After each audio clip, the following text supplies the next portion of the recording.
Bapak, Ibu, dan saudara sekalian, salam sejahtera dalam kasih Tuhan kita Yesus Kristus. Selamat hari Minggu, selamat kita bertemu kembali di dalam ibadah pada hari Minggu ini.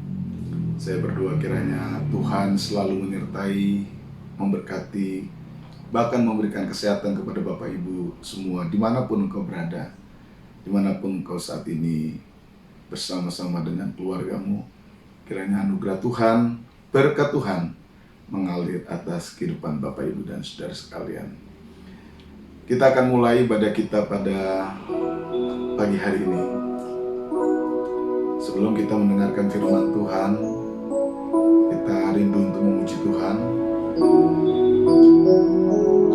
Kita rindu untuk mengagungkan nama Tuhan. Dan biarlah Tuhan hadir bersama dengan kita. Tuhan berfirman bagi kita. Katakanlah kepada Tuhan, kami siap untuk mendengarkan firman Tuhan. Siapkan hatiku Tuhan. Siapkan hatiku Tuhan untuk dengar firman-Mu saat ini.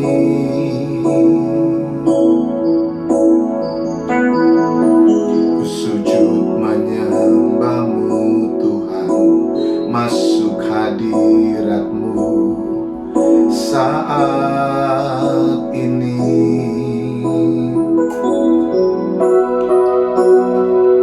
Curahkan urapan-Mu Tuhan bagi jemaat-Mu saat ini.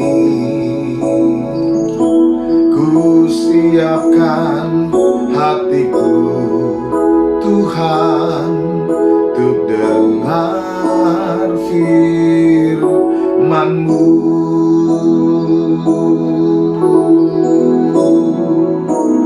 Firman-Mu Tuhan tiada berubah.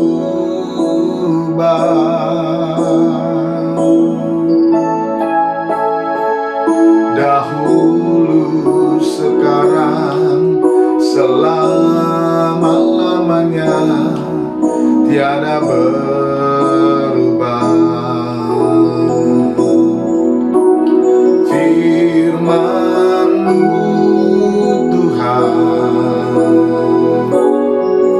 penolong hidupku.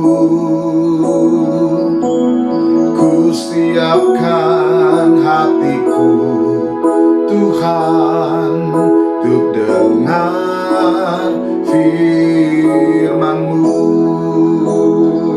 Firman-Mu Tuhan, firman-Mu Tuhan tiada berubah.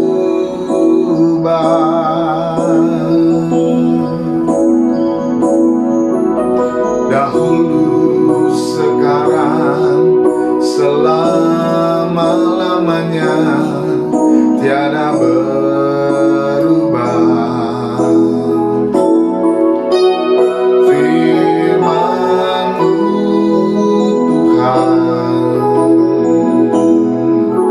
penolong hidupku. Ku siapkan hatiku Tuhan untuk dengar firman-Mu. Ku siapkan hatiku Tuhan untuk dengar firman-Mu. Ku siapkan hatiku Tuhan untuk dengar firman-Mu.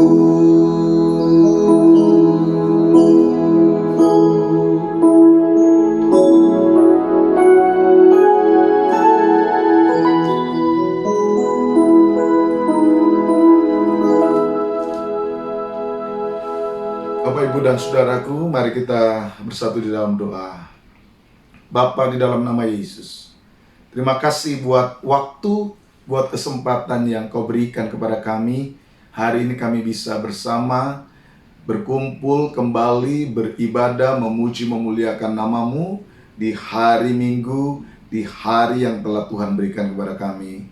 Kami siapkan hati kami ya Tuhan, untuk mendengar Engkau bersabda, untuk mendengarkan firman-Mu, agar pribadi lepas pribadi, kehidupan kami semua diteguhkan, dikuatkan, dipersiapkan untuk dapat mengenal firman Tuhan, memahami firman Tuhan, dan dapat membawa hidup kami mampu untuk menempatkan hidup kami, membawa hidup kami menjadi saksi Tuhan, alat Tuhan untuk kemuliaan bagi nama Tuhan di tengah-tengah keberadaan kami, di tengah-tengah lingkungan, di tengah-tengah kehidupan yang kami jalani hari-hari ini. Roh Kudus pimpin kami, Roh Kudus kuasai, Roh Kudus sertai dan pimpin kami semua. Kami siap untuk mendengarkan firman-Mu Bapa. Dalam nama Tuhan kami Yesus kami sudah berdoa, haleluya. Amin. Bapak, Ibu, dan saudara yang dikasihi oleh Tuhan Yesus Kristus, hidup kita terus berjalan menghadapi berbagai macam perubahan dan situasi kehidupan yang terjadi hari-hari ini. Dan oleh karena itu, saudara, sebagai anak-anak Tuhan, sebagai orang percaya, kita perlu untuk terus membekali diri kita, mempersiapkan diri kita untuk dapat menghadapi tantangan zaman, menghadapi berbagai perubahan zaman. Bagaimana kemudian kita dapat menghadapinya?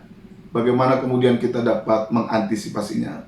Maka kita perlu terus membawa diri kita untuk ada di dalam perenungan firman, agar kita, orang-orang percaya, orang-orang Kristen, dapat dengan tepat menempatkan diri kita di dalam berbagai keberadaan situasi zaman yang mungkin akan terus selalu berubah di dalam hidup kita. Bapak, Ibu, dan saudara yang dikasihi oleh Tuhan Yesus Kristus, terkait dengan persoalan itu, pada pagi hari ini saya ingin mengajak Bapak Ibu untuk belajar dari satu ayat firman Tuhan, khususnya di dalam ayat di surat Roma pasal yang ke-12 ayat yang ke-2. Surat Roma pasal yang ke-12 ayat yang ke-2. Demikian pembacaan firman Tuhan.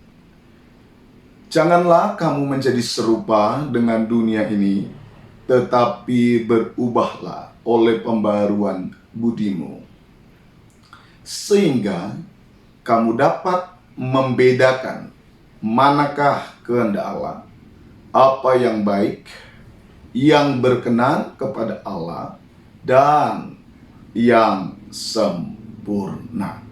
Puji Tuhan. Tema firman Tuhan pagi hari ini adalah transformasi diri dan masa depan.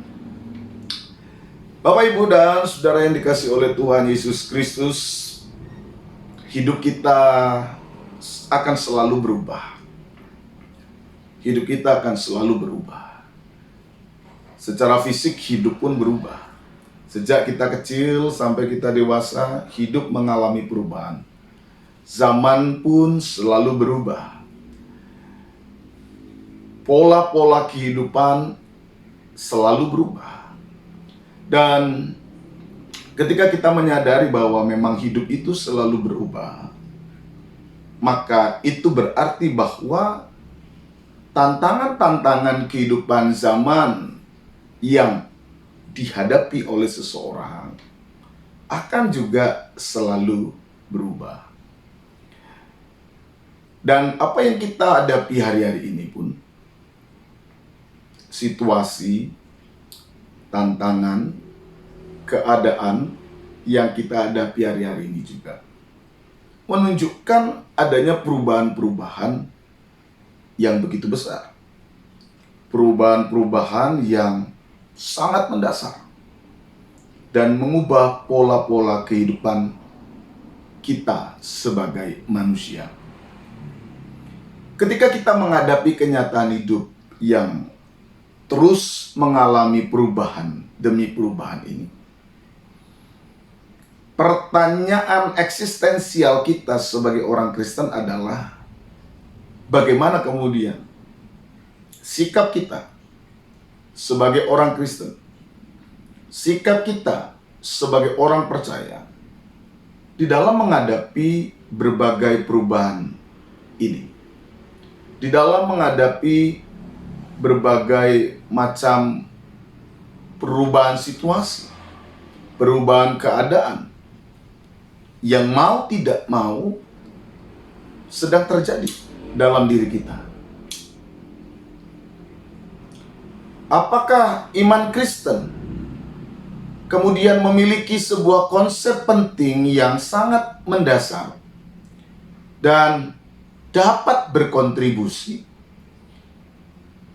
di dalam membawa kehidupan orang percaya menghadapi berbagai perubahan itu? Ini pertanyaan-pertanyaan besar dalam diri kita hari-hari ini. Mengapa pertanyaan ini perlu diajukan? Sebab setiap keputusan-keputusan hidup kita tidak bisa kita lepaskan dari kehidupan kekristenan kita. Kalau kita memang ingin membangun sebuah keputusan-keputusan hidup yang kita anggap dapat terus konsisten, dapat terus berjalan di dalam kehendak Tuhan. Pertanyaan pentingnya adalah, apakah kemudian kehidupan iman Kristen kita memiliki sebuah kontribusi yang baik bagi perkembangan kehidupan kita dalam menghadapi berbagai perubahan-perubahan hidup kita hari-hari ini. Saudara yang dikasihi oleh Tuhan Yesus Kristus, Alkitab kita mengajarkan bahwa menjadi seorang Kristen adalah menjadi seseorang yang terus-menerus mau untuk mengerti, untuk memahami, dan menemukan kehendak Tuhan di dalam kehidupannya. Alkitab terus mendorong setiap kehidupan anak Tuhan untuk dapat mengerti, untuk dapat memahami, kemudian dapat menemukan kehendak-kehendak Allah di dalam hidupnya, di dalam seluruh konteks zaman yang ia hadapi. Nah, ini berarti bahwa di dalam setiap perubahan-perubahan yang adalah sebuah keniscayaan di dalam dunia ini, maka seorang anak Tuhan juga didorong untuk terus dapat menjadi kehidupan anak-anak Tuhan yang tidak hanya bertahan, kuat, mampu menghadapi perubahan zaman itu, tetapi pada sisi yang lain, sekaligus di dalam dirinya ada sebuah kemampuan dan kemauan untuk dapat menemukan apa yang menjadi kehendak Tuhan di dalam seluruh proses perjalanan hidupnya itu. Jadi sebagai orang Kristen, saudara, tidak cukup hanya sekedar bertahan, tidak cukup hanya kita sekedar survive. Sebab kalau orientasi hidup kita itu hanya sekedar saya bisa survive, saya bisa bertahan, saya bisa kuat, saya bisa mampu, maka tentu di dalam proses hidup kita, dalam proses keputusan kita, dalam proses pengambilan kebijakan-kebijakan dalam diri kita, kita akan tidak perlu memperdulikan nilai-nilai pemahaman kekristenan kita. Karena yang kita kejar hanya sekedar bagaimana saya survive. Bisa saja kemudian yang kita gunakan adalah hukum rimba. Bagaimana kemudian kita menggalang kekuatan sekuat-kuatnya agar kita mampu mendapatkan sesuatu yang kita inginkan. Kita tidak pernah kemudian peduli dengan persoalan kebenaran, tidak peduli persoalan keadilan, kita tidak lagi mau peduli dengan persoalan-persoalan yang kita anggap sebagai sebuah kebaikan. Kenapa? Karena yang kita kejar hanya survive dan survive. Bagaimana saya bertahan? Bagaimana saya bisa makan? Bagaimana saya bisa hidup? Cuman itu. Tetapi ketika kita menjadi orang Kristen, tentu pilihan-pilihan hidup kita, sikap-sikap hidup kita, tidak hanya tertuju kepada persoalan bagaimana saya bisa survive, bagaimana saya bisa kuat, bagaimana saya bisa stabil, bagaimana saya hanya bisa dapat makan, itu saja. Bukan. Itu penting. Itu perlu kita perjuangkan. Namun bagaimana perjuangan-perjuangan dan upaya-upaya itu adalah sebuah perjuangan-perjuangan yang benar, upaya-upaya yang benar, tindakan-tindakan yang benar, usaha-usaha yang benar, strategi-strategi yang baik, bukan sebuah tindakan-tindakan culas, tindakan-tindakan penipuan, tindakan-tindakan yang tidak sesuai dengan kehendak Tuhan. Karena memang bukan itu yang diinginkan oleh Tuhan. Tuhan ingin agar setiap kehidupan anak-anak Tuhan pada satu sisi survive, bertahan, dan memang Tuhan ingin agar kehidupan anak-anak Tuhan itu berbahagia, diberkati, kehidupannya kemudian menjadi hidup yang penuh dengan damai sejahtera. Namun bagaimana kualitas kehidupan yang seperti ini dibangun di atas basis dasar nilai-nilai kehidupan iman Kristen. Ini yang Tuhan mau. Karena itu persoalan menemukan kehendak Tuhan di dalam setiap kehidupan kita, dalam berbagai perubahan hidup itu adalah sesuatu yang menjadi bagian tak terpisahkan dalam diri kita. Saudara yang dikasihi oleh Tuhan Yesus Kristus, di dalam Alkitab yang kita baca, khususnya di dalam Roma pasal 12 ayat 2, pesan firman Allah yang menuntut agar setiap kehidupan anak-anak Tuhan itu menjadi orang yang terus mau menemukan kehendak Tuhan sangat-sangat terlihat sekali. Kehidupan kekristenan tidak bisa dipisahkan dari persoalan menemukan kehendak Tuhan.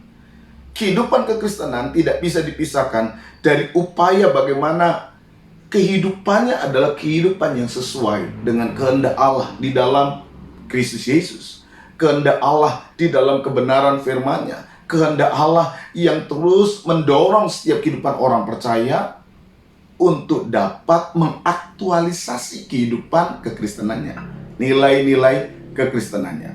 Nah, dalam rangka itulah mari kita mencoba untuk belajar dalam upaya untuk membangun sebuah kehidupan kekristenan yang sesuai dengan kehendak Allah di dalam perubahan. Maka kita perlu untuk belajar, untuk mempertimbangkan nasihat-nasihat Rasul Paulus terkait dengan bagaimana membangun sebuah kehidupan yang dapat membawa hidupnya menemukan dan mengenal kehendak Allah. Ada beberapa hal yang akan kita lihat, saudara, untuk kemudian dapat membawa kehidupan kita pada sebuah keadaan atau kondisi kehidupan kekristenan yang dapat menemukan kehendak Allah itu. Namun yang pertama, saudara, hal penting untuk kita perhatikan adalah kalau kemudian Alkitab berkata bahwa kehidupan kekristenan itu adalah sebuah kehidupan yang dapat mengerti kehendak Allah, maka pertanyaan pentingnya adalah apa sih artinya kehendak Allah itu? Apa sih artinya hidup di dalam kehendak Allah itu? Nah, dari sini baru kemudian kita dapat mengaplikasikan bagaimana sebenarnya kehidupan kekristenan di dalam kehendak Allah, di dalam konteks kehidupan zaman kita ini. Namun pertanyaan pentingnya adalah, apa sih sebenarnya kehendak Allah itu? Nah, ketika kita bertanya, apa sih artinya hidup di dalam kehendak Allah? Maka saudara, jawaban atas pertanyaan itu harus kita arahkan kepada sebuah pemahaman bahwa hidup di dalam kehendak Allah artinya menggiring setiap hidup kita dengan segala aspek-aspek kehidupan yang ada di dalamnya untuk dibangun di dalam kerangka pikir kehendak Allah. Pertanyaannya adalah, kehendak Allah itu yang seperti apa? Apa indikator sebuah kehendak Allah? Kalau kita membaca apa yang dikatakan oleh Rasul Paulus di dalam kitab Roma pasal 12 ayat yang kedua ini, saudara, Maka Rasul Paulus menunjukkan beberapa indikator penting terkait dengan apa yang disebut dengan kehendak Allah itu. Yang pertama, saudara, kehendak Allah itu adalah sesuatu yang baik. Kehendak Allah adalah sesuatu yang baik.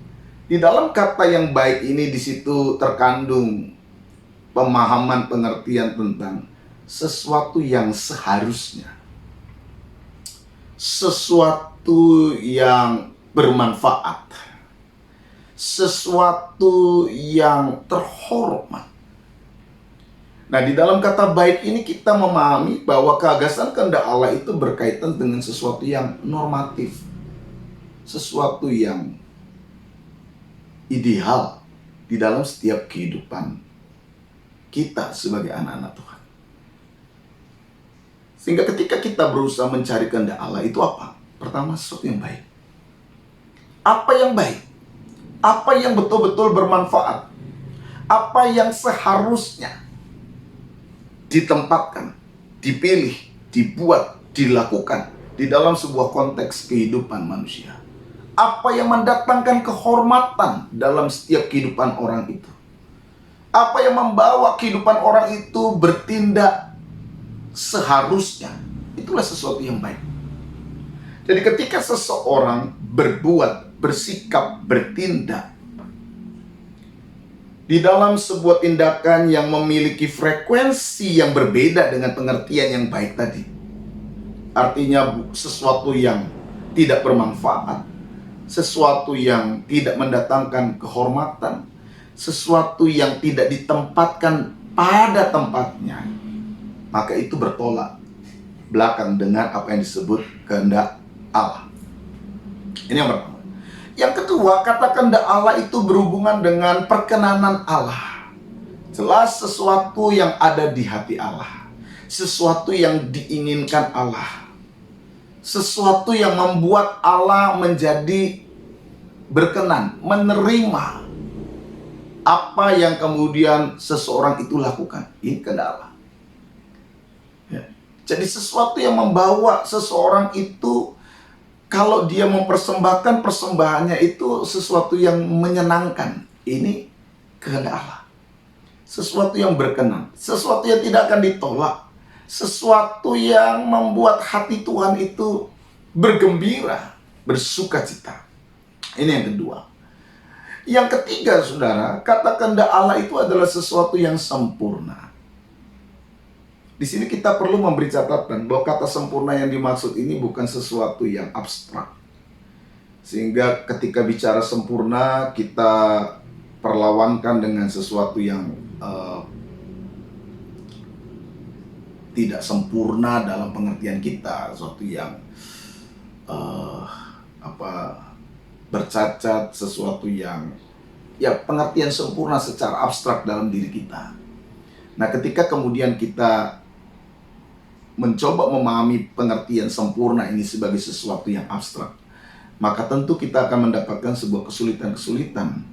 Karena memang kehidupan kemanusiaan kita sebagai seorang manusia itu tidak bisa betul-betul sempurna, tak bercacat. Lalu apa arti sempurna di dalam ayat ini? Kata sempurna di dalam ayat ini, saudara, lebih mengarahkan kepada sesuatu yang memiliki tujuan akhir. Kata sempurna, telos, yang dimaksud itu sesuatu yang memiliki tujuan akhir, final, di depan sana. Artinya di dalam kata sempurna ini, saudara, kita menemukan sebuah pemahaman yang bergerak kepada tujuan jangka panjang, bergerak kepada apa yang jauh lebih memiliki nilai kekekalan. Kehendak Allah di dalam ayat ini berkaitan dengan bagaimana seseorang mengarahkan pikiran, pilihan, tindakannya kepada sesuatu yang menjadi tujuan akhir di depan sana. Inilah kehendak Tuhan. Dan kalau kita memahami dalam pengertian yang sempurna ini, itu berarti bahwa kehendak Tuhan itu memiliki sebuah target yang jelas di masa depan. Orang tidak bisa bermain-main hanya untuk sesuatu yang bersifat jangka pendek. Orang tidak hanya boleh berpikir untuk sesuatu yang bersifat jangka pendek, tetapi setiap tindakan pilihannya adalah sesuatu yang harus dipikirkan jauh sampai kepada tujuan akhir kehidupannya. Nah, ini saudara yang dimaksud dengan kehendak Allah. Di dalamnya mengandung nilai kebaikan, kehendak Allah, dan kesempurnaan yang memiliki nilai jangka panjang. Itu berarti saudara, ketika kita mau hidup di dalam kehendak Allah, maka kita itu harus mengukur bagaimana kehidupan kita. Apakah pilihan-pilihan saya ini pilihan-pilihan kehidupan yang baik, yang berkenan kepada Allah, dan yang sempurna. Ketika kita bicara kehendak Allah di tengah situasi kehidupan kita hari ini yang terus berubah, maka pertanyaannya adalah, apa sih kehendak Allah di tengah perubahan-perubahan kehidupan yang terjadi hari ini? Apa yang baik ya di tengah perubahan hidup hari ini? Di dalam aspek pekerjaan saya, di dalam aspek hidup rumah tangga saya, di dalam aspek pelayanan saya, di dalam aspek sosial saya, dalam aspek spiritualitas saya, apa yang baik? Ini perlu untuk kemudian diupayakan, dipahami, dimengerti, dan kemudian ditindaki. Apa yang baik? Dalam aspek pekerjaan, rumah tangga, sosial, relasi saya dengan orang lain, dalam persoalan spiritualitas, dalam persoalan kesehatan, apa kehendak Tuhan? Kita perlu menempatkan seluruh aspek kehidupan kita di dalam nilai kebaikan. Apa yang menjadi kehendak Tuhan? Di dalam pekerjaan, dalam rumah tangga, di dalam kehidupan relasi sosial, dalam hidup spiritual yang menyenangkan Tuhan. Ini pun perlu diupayakan. Bagaimana kita melihat persoalan pekerjaan, rumah tangga, relasi sosial kita di dalam sebuah perspektif jangka panjang hidup kita? Bagaimana kemudian kita menemukan kehendak Allah di dalam seluruh aspek kehidupan kita? Maka indikator baik, kehendak berkenan kepada Allah dan yang sempurna ini perlu untuk sungguh-sungguh kita cari, kita pahami, kita temukan dalam diri kita. Ini artinya kita memahami kehendak Allah atau kita hidup dalam kehendak Allah. Artinya seluruh aspek dalam diri kita, aspek sosial, aspek pekerjaan, aspek spiritual, dan semua aspek-aspek kehidupan kita, kita giring kepada apa yang disebut dengan kehendak Allah. Masing-masing kita cari di dalam seluruh aspek itu, apa kehendak Allah dalam aspek pekerjaan saya? Apa kehendak Allah dalam aspek rumah tangga saya? Apa kehendak Allah dalam aspek kehidupan spiritualitas saya? Apa kehendak Allah dalam relasi sosial saya? Apa? Kalau kita sungguh-sungguh ingin hidup di dalam kehendak Allah, temukan dalam setiap aspek-aspek hidup kita. Itu artinya kita sedang berusaha untuk hidup di dalam kehendak Allah.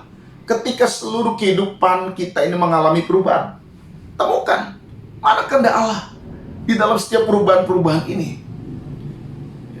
Ketika seluruh kondisi kehidupan kita berubah dan mempengaruhi seluruh aspek hidup kita, apa kehendak Allah di dalam setiap kehidupan? Apa yang perlu kita lakukan? Apa yang perlu kita kerjakan? Mana yang baik? Mana yang berkenan? Mana yang kemudian memiliki aspek jangka panjang yang perlu kita beri prioritas, yang perlu kita pahami, dan kemudian kita mempersiapkan diri kita, dan kemudian kita melakukannya dengan penuh konsisten. Kita perlu menemukan kehendak Allah. Itulah artinya hidup dalam kehendak Allah. Pertanyaan-pertanyaan penting itu harus terus kita tanyakan dalam setiap aspek kehidupan kita. Kalau kita betul-betul sungguh-sungguh ingin hidup dalam kehendak Allah. Jadi yang pertama, apakah artinya hidup dalam kehendak Allah? Hidup dalam kehendak Allah artinya kita menyediakan hidup kita dalam seluruh aspek-aspeknya untuk dibangun di dalam kerangka pikir kehendak Allah. Apa itu kehendak Allah? Yang baik, berkenan kepada Allah, dan yang sempurna. Yang kedua, saudara, bagaimana kemudian seseorang dapat memiliki sebuah kehidupan yang kemudian mampu untuk dapat mengerti kehendak Allah ini? Bagaimana kemudian seseorang dapat menerjemahkan apa yang baik, apa yang berkenan, apa yang sempurna itu di dalam seluruh aspek kehidupannya masing-masing? Terkait dengan pertanyaan ini, saudara, Rasul Paulus mengingatkan kepada jemaat yang ada di Roma bahwa sebuah kemampuan untuk dapat menemukan kehendak Allah, membedakan kehendak Allah, menimbang kehendak Allah di dalam seluruh kondisi kehidupan, bahkan di dalam setiap perubahan-perubahan kehidupan sekalipun, adalah ketika seseorang memiliki kemauan untuk terus-menerus mengalami apa yang disebut dengan perubahan. Ayat 12 itu katakan, janganlah kamu menjadi, ayat yang kedua dari pasal 12, janganlah kamu menjadi serupa dengan dunia ini, tetapi berubahlah oleh pembaruan budimu. Saudara, hal yang perlu terjadi di dalam bagian ini, sebagaimana dikatakan oleh Alkitab, adalah ketika seseorang sungguh-sungguh mau berubah. Ketika seseorang sungguh-sungguh mau berubah. Jadi kehendak Allah itu dapat terjadi dalam diri seseorang. Orang dapat menemukan kehendak Allah dalam diri seseorang ketika dia mau berubah. Dan kata berubah di dalam ayat ini bukanlah sebuah kata yang harus dimaknai sebagai sebuah tindakan satu kali untuk selamanya. Karena di dalam tata bahasa Yunani, kata berubah ini harus dimaknai di dalam sebuah tindakan yang bersifat terus-menerus.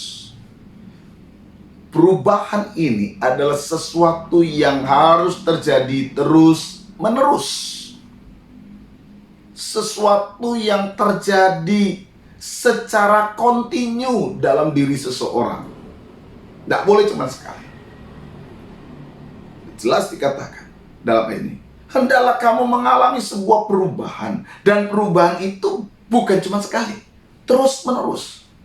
Saudara, ketika perubahan ini adalah sesuatu yang terjadi terus-menerus dalam diri seseorang, hal ini menandakan bahwa sebenarnya perubahan itu adalah sesuatu yang memang terus-menerus terjadi, yang membutuhkan respon yang tepat dalam diri seseorang. Artinya mengerti kehendak Allah di dalam sebuah perubahan itu tidak mudah. Itu harus terus-menerus dilakukan. Perubahan adalah sesuatu yang terus-menerus terjadi. Kalau memang orang diminta untuk terus berubah, maka memang sebenarnya situasi kita ini adalah sebuah situasi yang terus-menerus berubah, yang kemudian membutuhkan respon perubahan yang sama. Ya. Kalau orang bermain sepak bola, saudara, terjadi sebuah perubahan strategi lawan, apakah kemudian sebuah tim yang ingin menang akan tetap mempertahankan strateginya? Kadang-kadang tidak selalu demikian. Ya. Ketika dia cocok menggunakan strategi ini menghadapi sebuah lawan yang menggunakan strategi A, maka kecocokan untuk mengalahkan musuh itu kadang-kadang tidak akan terjadi ketika musuh mengubah strateginya. Kalau hari ini kita menggunakan strategi ini kita bisa menang dengan musuh kita, belum tentu besok kita harus menggunakan strategi yang sama. Mengapa? Karena bisa saja musuh kemudian mengubah strateginya. Hal yang paling tepat untuk dilakukan adalah mengubah strategi itu. Mengubah strategi itu. Nah, perubahan demi perubahan ini juga terjadi. Harus terus dilakukan dalam rangka melihat berbagai situasi-situasi yang terjadi dalam diri kita. Ya. Terus mengalami perubahan. Apalagi zaman kita yang berubah, maka mau tidak mau kita harus terus mengalami sebuah perubahan. di dalam membangun sebuah strategi penting agar kita dapat menemukan kehendak Allah. Berubah dalam pengertian bukan berarti mengubah nilai kita. Nilai kita tetap sama. Tapi bagaimana nilai itu diejawantahkan, nilai itu diwujudkan, nilai itu dikonkretkan, nilai itu dikontekstualisasikan, itu harus mengalami perubahan-perubahan pemasa kinian. Sehingga apa yang dilakukan itu tepat, saudara. Tepat. Ketika kita mewujudkan nilai kasih kepada anak kita yang berumur 3 tahun dengan anak kita yang berumur 17 tahun, saya kira tidak sama. Cara kita mewujudkan nilai kasih itu, cara kita mewujudkan nilai cinta itu. Cintanya tidak berubah, kasihnya tidak berubah, tapi bagaimana mewujudkannya tentu tidak akan sama. Kita tentu menyesuaikan dengan kebutuhan anak kita masing-masing. Tidak mungkin pola yang sama kita perlakukan untuk anak kita yang sudah besar. Pola kita mengasihi anak kita yang umur 2-3 tahun dengan anak umur yang 17. Mungkin tidak akan sama cara mengkonkretkan wujud dari kasih itu. Tetapi nilainya tetap sama. Ini yang dimaksud dengan perubahan itu, saudara. Jadi perubahan itu adalah sebuah upaya untuk justru menghasilkan yang terbaik. Bukan mengubah nilainya, tapi mewujudkan yang terbaik itu. Yang kedua, saudara, perubahan itu menandakan bahwa memang upaya untuk mengerti kehendak Tuhan bukanlah sesuatu yang mudah, tetapi sebuah proses panjang yang membutuhkan kearifan, ketekunan, dan kesungguhan. Berubah yang terus-menerus terjadi itu menandakan bahwa memang untuk mencari mengerti kehendak Tuhan bukan sesuatu yang mudah, saudara. Ya, bukan sesuatu yang mudah. Terus berubah. Di dalam perubahan itu juga ada sebuah evaluasi. Mengubah pola, mengubah strategi, melihat mana yang paling baik. Dan ini tentu dibutuhkan kearifan, membutuhkan kesiapan, membutuhkan ketekunan. Tujuannya apa? Agar kita sungguh-sungguh dapat menemukan kehendak Allah, memilah kehendak Allah, mendapatkan sungguh-sungguh apa yang menjadi kehendak Tuhan di dalam kehidupan kita. Ketika orang tidak mau berubah, ketika orang menolak untuk berubah, disinilah kegagalan itu terjadi dalam diri seseorang. Terjadi kegagalan karena dia tidak mau berubah.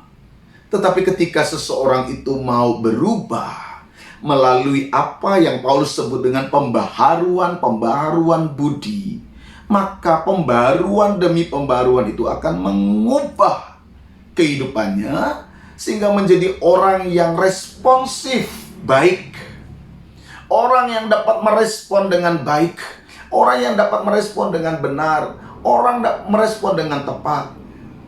Bagaimana kemudian nilai-nilai itu dapat dikonkretkan dengan tepat? Bagaimana nilai-nilai kebenaran itu dikonkretkan dengan tepat? Ini membutuhkan kearifan, kesiapan, ketekunan, kesungguhan, dan kemauan untuk belajar. Mental yang dibangun di sini adalah mental seorang pelajar.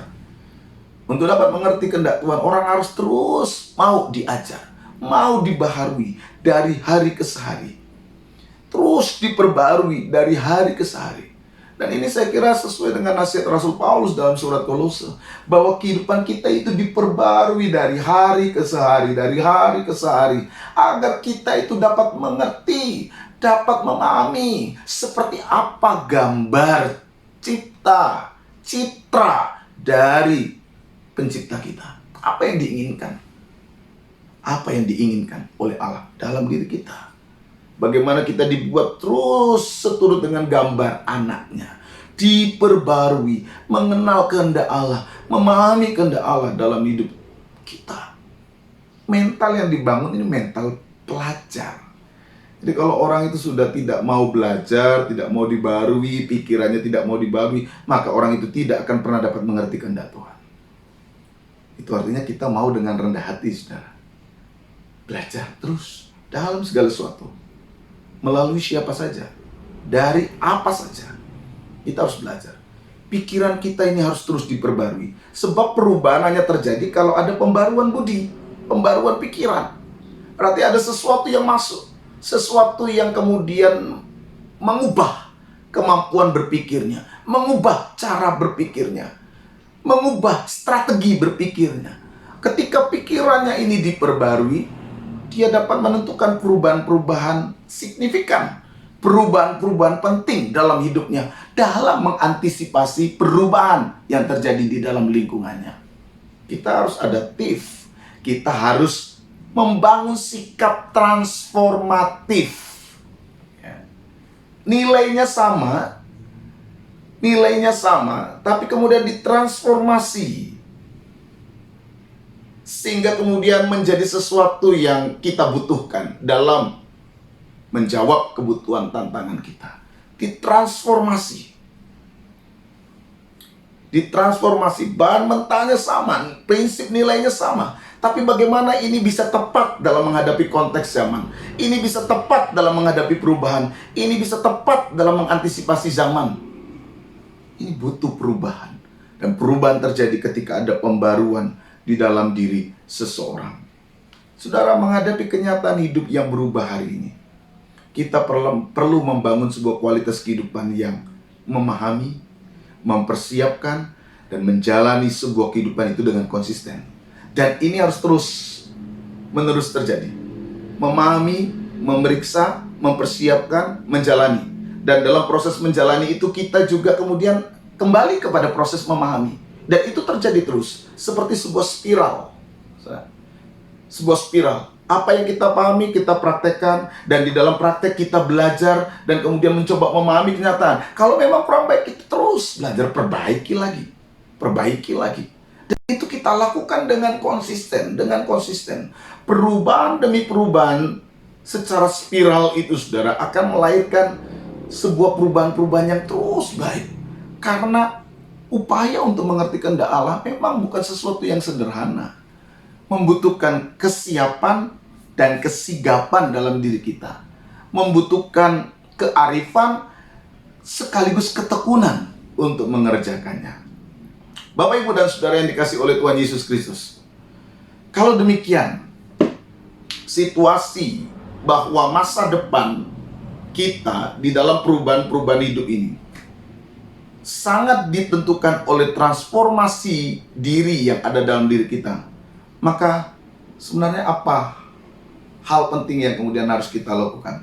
Kalau kemudian kita meringkas apa yang sudah kita bahas tadi, ada 3 hal yang kemudian saya simpulkan sebagai hal penting dalam hubungan transformasi diri dan upaya mengerti kehendak Tuhan sebagai sebuah bentuk respon terhadap kenyataan masa depan yang terus berubah. Yang pertama, pahamilah dan akuilah bahwa memang hidup kita itu adalah sebuah kehidupan yang berubah. Saudara, kita perlu jujur mengakui bahwa memang hidup itu selalu berubah. Kalau kita tidak mau mengakui perubahan-perubahan itu, maka kita akan menjadi orang yang terus-menerus ada di dalam kefrustasian, hidup di dalam masa lalu, dan kita tidak akan pernah bangkit, kita tidak akan pernah maju. Karena apa? Karena kita selalu menyangkali perubahan.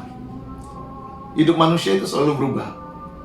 Contohnya, minimal fisik kita itu selalu berubah.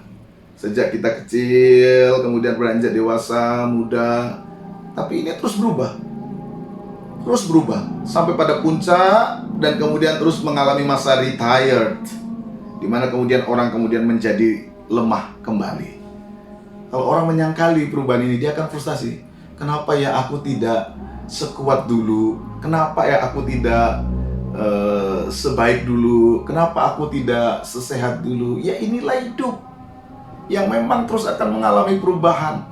Ketika kita tidak sadar akan perubahan ini, kita akan hanya sekedar menjadi orang yang menyesal dan hidup dalam penyesalan, dan pada akhirnya kita menjadi orang yang frustasi. Kita tidak bisa bahagia, kita tidak akan bisa memanfaatkan diri kita tidak akan mampu menempatkan diri kita secara tepat, dan hidup kita hanya dipenuhi dengan kefrustasian demi kefrustasian, penyesalan demi penyesalan, sehingga kita kehilangan momentum, kesempatan untuk menjadi berkat. Kenapa? Kita tidak mau mengakui bahwa memang hidup ini berubah.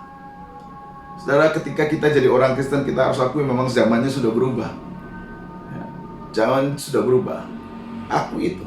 Mau tidak mau, suka tidak suka, hidup kita memang sekarang sedang berubah. Akuilah perubahan itu. Dan dengan mengakui perubahan itu, maka kita kemudian perlu masuk kepada hal yang kedua. Apa itu? Membuka mata, membuka pikiran, membuka hati kita. Lihat konteks perubahan zaman. Lihat sekeliling kita. Kemudian buka pikiran kita. Buka hati kita untuk menerima pembaruan, menerima pelajaran, menerima masukan, menerima berbagai ide, untuk kemudian kita dapat membawa diri kita tidak hanya survive secara individual, tidak hanya survive di dalam kemanusiaan kita, tetapi sebagai orang Kristen kita juga dapat tetap mempertahankan kehidupan identitas kekristenan kita untuk dapat mewujudkannya di dalam kehendak Allah. Ini yang penting. Bagaimana itu terjadi? Kita terus membuka diri kita untuk mengalami sebuah yang disebut dengan perubahan demi perubahan, yang pada akhirnya mentransformasi diri kita, sehingga kita menjadi pribadi yang cakap, menjadi pribadi yang siap, menjadi pribadi yang responsif terhadap berbagai perubahan-perubahan di lingkungan, di kehidupan kita. Dan yang ketiga, terus berjalan dengan tekun dan terus menerus melakukan evaluasi demi evaluasi dalam seluruh kehidupan kita. Kita tidak bisa berjalan sekaligus jadi dalam hidup yang serba berubah. Kalau hidup berubah, maka kita juga perlu mengubah strategi. Kalau kenyataan berubah, ya kita perlu mengubah strategi. Kecuali kita mau terlindas oleh zaman ini, ya tidak usah berubah. Pasti kita akan habis dilindas oleh zaman ini. Kalau kemudian kita ingin terus bertahan, survive, maka kita harus menjadi pribadi yang adaptif. Kita harus mau ditransformasi. Kita mau untuk terus diubah melalui pembaruan-pembaruan diri. Dan tak lupa mengevaluasi hidup, mengevaluasi diri. Terus belajar dari segala hal. Buka diri, buka mata, buka pikiran, buka hati terhadap banyak hal. Tuhan sanggup berfirman lewat banyak hal. Tuhan sanggup mengajar kita lewat segala hal. Yang penting, mari kita buka diri kita selebar-lebarnya untuk terus mengalami pembaruan. Saya percaya kita akan dimampukan untuk dapat membedakan manakah kehendak Allah di dalam seluruh aspek demi aspek kehidupan kita. Sehingga kita tahu mana yang menjadi kehendak Allah, yang baik, yang berkenan kepada Allah, dan yang sempurna. Tuhan kiranya memampukan Bapak Ibu Saudara menjalani hidup yang terus berubah untuk dapat menemukan kehendaknya. Puji Tuhan. Tuhan memberkati kita sekalian. Bapak Ibu dan Saudara yang dikasihi Tuhan, kita akan masuk di dalam perjamuan Tuhan. Karena itu mari kita siapkan hati kita. Siapkan hati kita. Dan sebelumnya kita akan menaikkan satu pujian kepada Tuhan.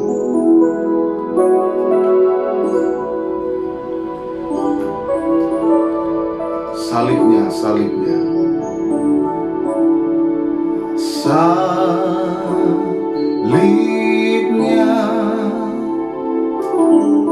salibnya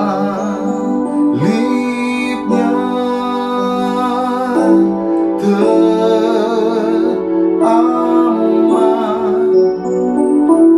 mulia,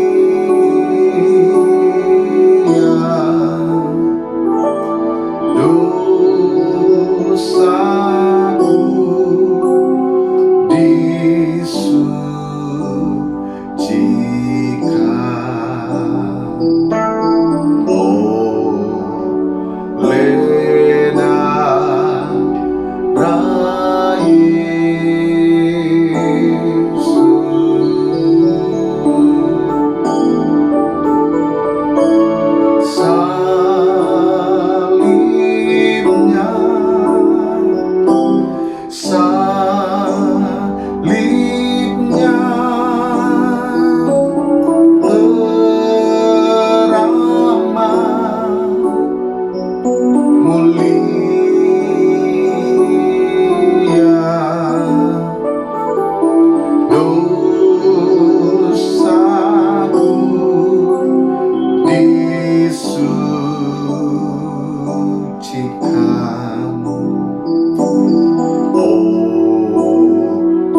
Bapa, di dalam nama Yesus, kami sudah mendengarkan firman-Mu yang mengajar kami untuk dapat menemukan kehendak Allah.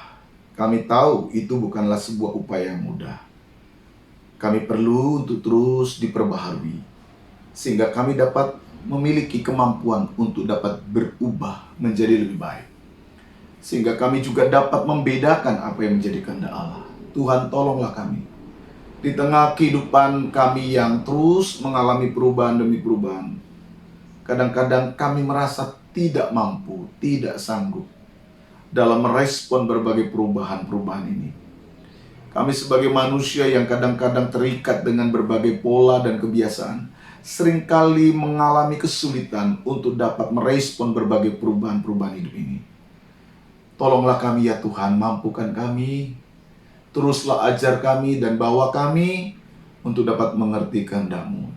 Kami percaya kuasa tubuh dan darah-Mu yang sudah dikorbankan bagi kami, memampukan dan menguatkan kami untuk terus berjuang, untuk terus hidup di dalam kehendak Tuhan. Pengorbanan-Mu yang sudah Engkau nyatakan kepada kami percaya akan memberi kami kekuatan, bahkan memberikan kami ingatan bahwa kami adalah orang-orang yang sudah ditebus oleh darah Yesus. Dan karena itu kami perlu untuk terus membawa pengalaman kematian dan kebangkitan Kristus di dalam seluruh kehidupan kami setiap hari. Kami tidak mau menyia-nyiakan kematian Tuhan. Kami tidak mau menyia-nyiakan korban Tuhan dalam hidup kami. Dan itu akan kami wujudkan dengan sikap yang terus menerus mau menemukan kehendak Allah dalam kehidupan kami. Bapa, sebentar kami akan menikmati persekutuan dengan tubuh dan darah-Mu. Mari Engkau sucikan, kuduskan kami, layakkan kami, mampukan kami. Ampuni segala dosa dan pelanggaran kami.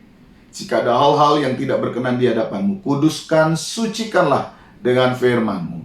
Dan biarkanlah kami boleh menikmati tubuh dan darah Tuhan dengan penuh sukacita. Setiap persekutuan dengan tubuh dan darah-Mu menjadi berkat bagi kami semua. Berkati kami hamba-Mu yang akan melayankan perjamuan Tuhan. Kuduskan, sucikan tangan hamba-Mu. Dan biarkanlah ini boleh menjadi sesuatu yang mendatangkan hormat kemuliaan bagi nama Tuhan. Sehingga setiap kehidupan kami yang menikmatinya mendapat berkat. Kami yang sakit disembuhkan, kami yang lemah dikuatkan, kami yang susah akan terus mendapat penghiburan. Kami yang mengalami jalan buntu akan melihat jalan keluar yang Tuhan kerjakan dalam hidup kami, pribadi lepas pribadi. Kami tabiskan setiap roti dan anggur, tubuh dan darah Yesus, di dalam nama Allah Bapa, Putra, dan Roh Kudus, yaitu dalam nama Tuhan Yesus Kristus. Haleluya. Amin. Bapak, Ibu, dan saudara-saudara sekalian bisa menyiapkan roti dan anggur di hadapan kita. Dan saya akan membacakan firman Tuhan sebagai landasan untuk kita menikmati tubuh dan darah Tuhan. Mari siapkan roti di tangan kanan Bapak Ibu sekalian. Angkatlah roti di tangan kananmu dan dengarkanlah pemberitaan firman Tuhan. Demikian firman Tuhan. Sebab apa yang telah kuteruskan kepadamu telah aku terima dari Tuhan, yaitu bahwa Tuhan Yesus pada malam waktu ia diserahkan mengambil roti, dan sesudah itu ia mengucap syukur atasnya. Ia memecah-mecahkannya dan berkata, "Inilah tubuhku yang diserahkan bagi kamu. Perbuatlah ini menjadi peringatan akan aku." Mari kita makan roti ini dengan iman dalam nama Tuhan Yesus Kristus. Berkat atas kita. Makanlah.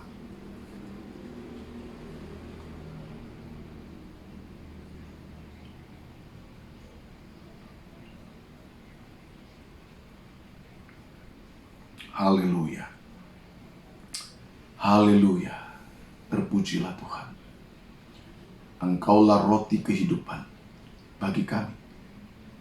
Engkaulah yang memberikan kekuatan bagi kami. Engkaulah yang menjamin hidup kekal bagi kami. Engkaulah yang memampukan kami untuk terus berjalan hidup di tengah perubahan hidup hari ini. Terima kasih Tuhan. Terima kasih Tuhan. Haleluya. Siapkan cawan anggur di tangan Bapak Ibu sekalian. Angkatlah cawan anggur di tangan kananmu. Demikianlah pembacaan firman Tuhan. Demikian juga ia mengambil cawan sesudah makan lalu berkata, cawan ini adalah perjanjian baru yang dimeteraikan oleh darahku. Perbuatlah ini setiap kali kamu minumnya menjadi peringatan akan aku. Sebab setiap kali kamu makan roti ini dan minum cawan ini, kamu memberitakan kematian Tuhan sampai ia datang. Mari kita minum dengan iman dalam nama Tuhan Yesus Kristus. Berkat atas kita. Minumlah.